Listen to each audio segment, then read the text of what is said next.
So what is going on out there? How y'all doing today? And Uncle Steve's Lounge on YouTube. Don't forget to check that out for me. And here in the Atlanta Bird Gang on Facebook. Happy Sunday evening to you. I'm trying to think, where were we? Maybe about 24 to 48 hours ago. 24 to 48 hours ago. Yeah, I think that's right. We were thinking about buying jerseys. What numbers is Deshaun gonna wear? Think Jarvis coming, all that other good stuff. And come to find out that we were hoodwinked into thinking that we were going to end up with Deshaun Watson, and that did not turn out to be the case, which I don't blame him. I'm going to get to that in a quick second. But of course, Friday, we thought we were waiting on word to finalize the deal for Deshaun to come here to Atlanta. Then out of the blue, here comes Cleveland with a 5-year, $230 million guaranteed contract for Deshaun Watson. And that was probably too rich. We keep talking about the Falcons. The Saints were actually hoodwinked on this too. We're going to go down. We're not going to go down alone on who got took in this particular deal. And I definitely have to make sure we let everybody know that the Saints were also kind of fooled on this particular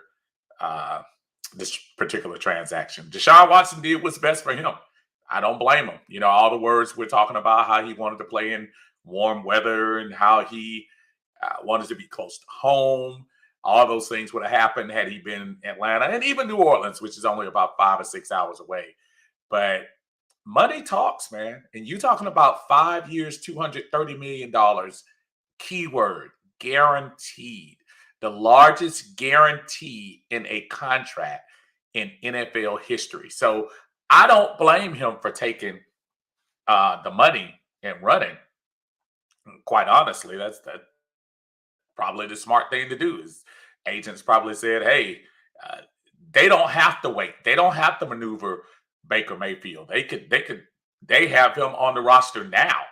So they have both of them on the roster right now, because remember, Baker hasn't extended his deal or anything. So they can afford to have both contracts on their roster right now. So Cleveland was in no position. They were, it's just crazy, man. So all the hopes and dreams of having a elite type quarterback kind of ended, even though I am in some ways,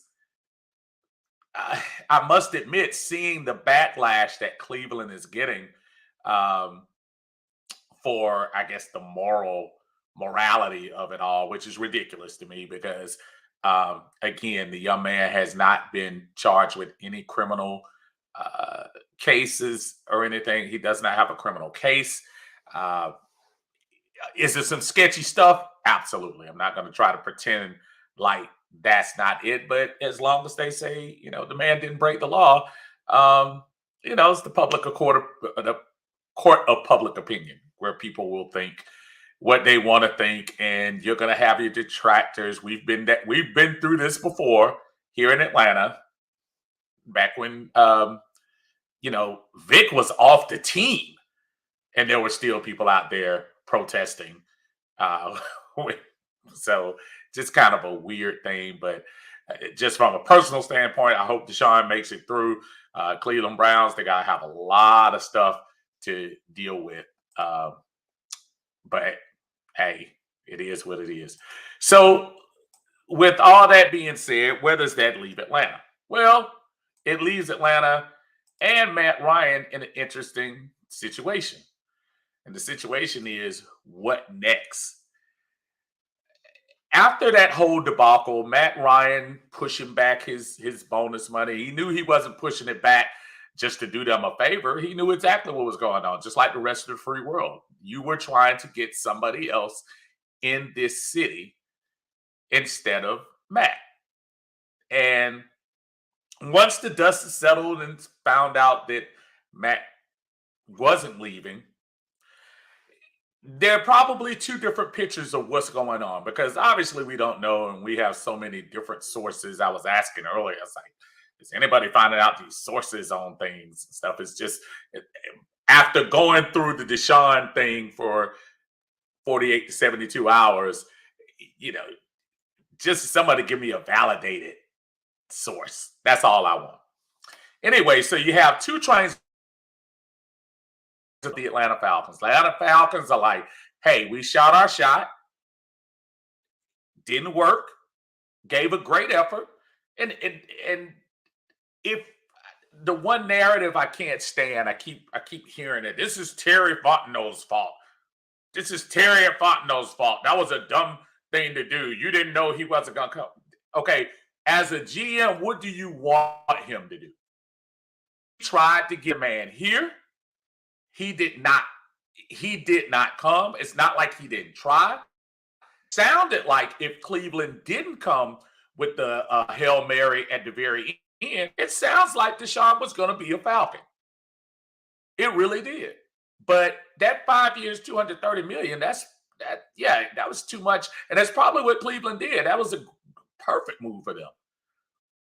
But for those of you who are just want to blame Terry Fontenot, I just don't understand that.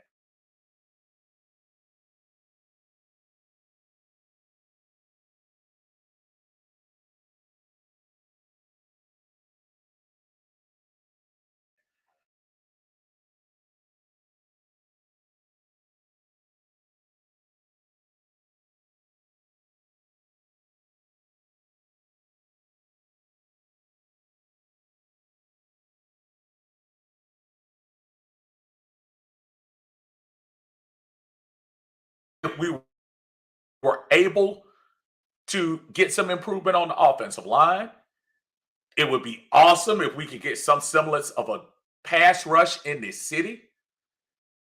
It would be great. But all that still, there is a need to look to the future at quarterback on this team. We can't deny that. And I feel like a broken record when I keep going with the this is not hate against Matt. It's not. It's reality. Matt Ryan is the leader of a team that has not won in 4 years. Matt Ryan right now is the quarterback of a team that hasn't won for 4 years. Terry Fontenot was trying to improve his team. It didn't work.